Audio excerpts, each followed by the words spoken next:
As we move on from water, we are now going a little bit higher up into the plane where we reach fire.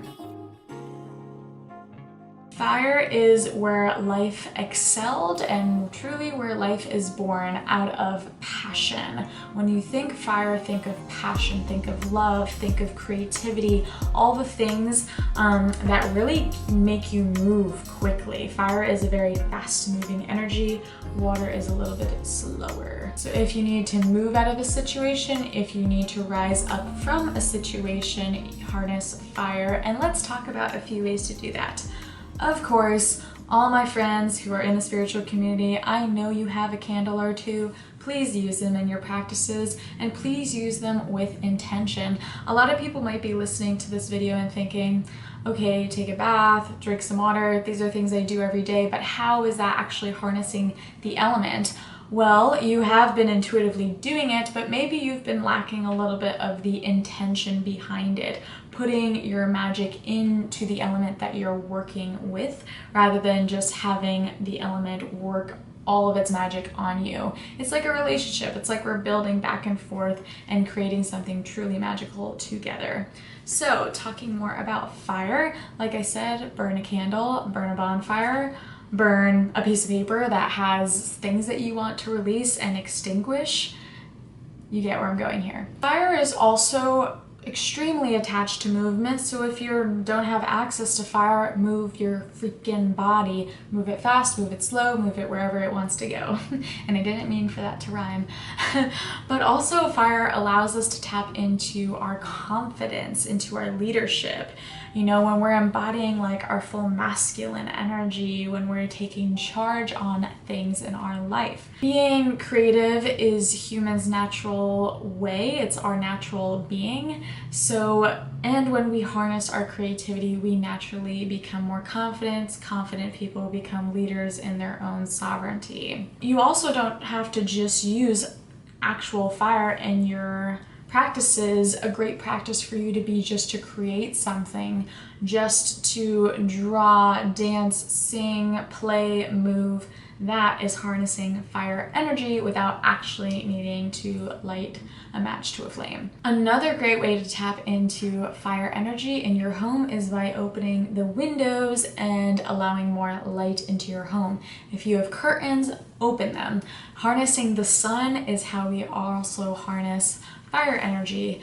If you live in a warm climate, sunbathe, take off your clothes, allow the sun to actually help ignite some of that fire within you, especially if you're feeling really tired, not as creative recently, stuck on projects, especially confidence as well, and moving forward into those projects. Go outside and soak in some vitamin D. Moving on to some of our animal visions that we can use in our practices. Think of powerful, fiery animals like a tiger, like a phoenix. And one of my favorites is thinking of like a wild stallion. And if you've ever seen the movie Spirit, you kind of know where I'm going at this. Think of also animals in the zodiac. Typical fire animals like Aries is a bull, so think of oxes. A lot of the animals in horoscopes aligned with elements, so use them if you know what they are.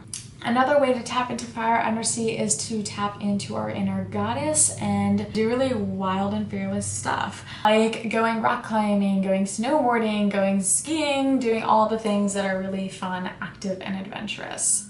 Last but not least, we're moving on to air, which is our mental body. And if you work with tarot, you know that air is aligned with swords, so this should make a lot of sense to you. Our air is connected to our thought patterns, how we learn, how we take in information, how we communicate with others that same information.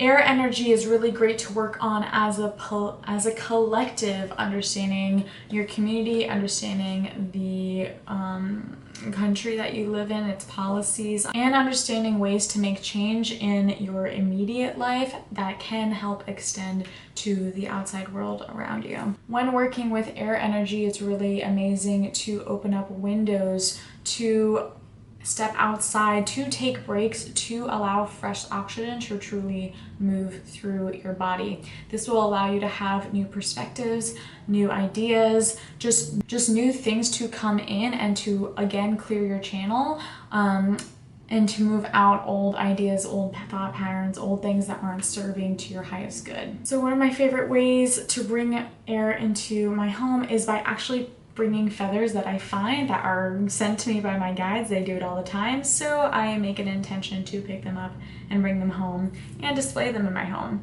And if that's you too, start collecting feathers, start opening up windows. And another great way and a free way of doing it is through breath work, through focusing on your breathing techniques and allowing and clearing air energy into your body so that it then also reassures your mind and your nervous system. We're not also just clearing out old thought patterns and how we think, but we're also clearing out possibilities that can happen to us, allowing manifestation, if that's something you're into, to occur faster. Air and fire are very fast-moving energies. Water and earth are very healing and grounding, so they take more time. All the elements have their dear timelines, have their own ways that they work with their energy at different speeds. And if we're talking about animals that are related to air, think of animals that take flight. Of course, there's many birds that you can pick from.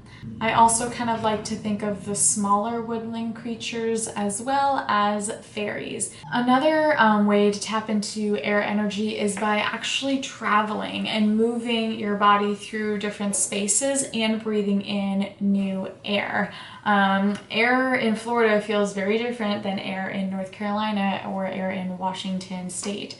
So if that is something that interests you, if that's something that aligns with you, make sure you travel and tap into that air energy. I'm sure after you come back from traveling experiences, you not only have fresh perspectives, but new ideas. This isn't just a coincidence because of the experience you have there, but also what you've been channeling while you're experiencing this and tapping into air energy. With air energy, you gain freedom by directing the flow of your life and your choices. And also with air energy and having that freedom, you can really be able to be adaptable as changes and things occur. Air allows us to move through change very quickly and kind of take the bull by the horns. Air energy just allows us to become more wise, learning something, picking up a book, learning more about astrology, human design, or all that stuff.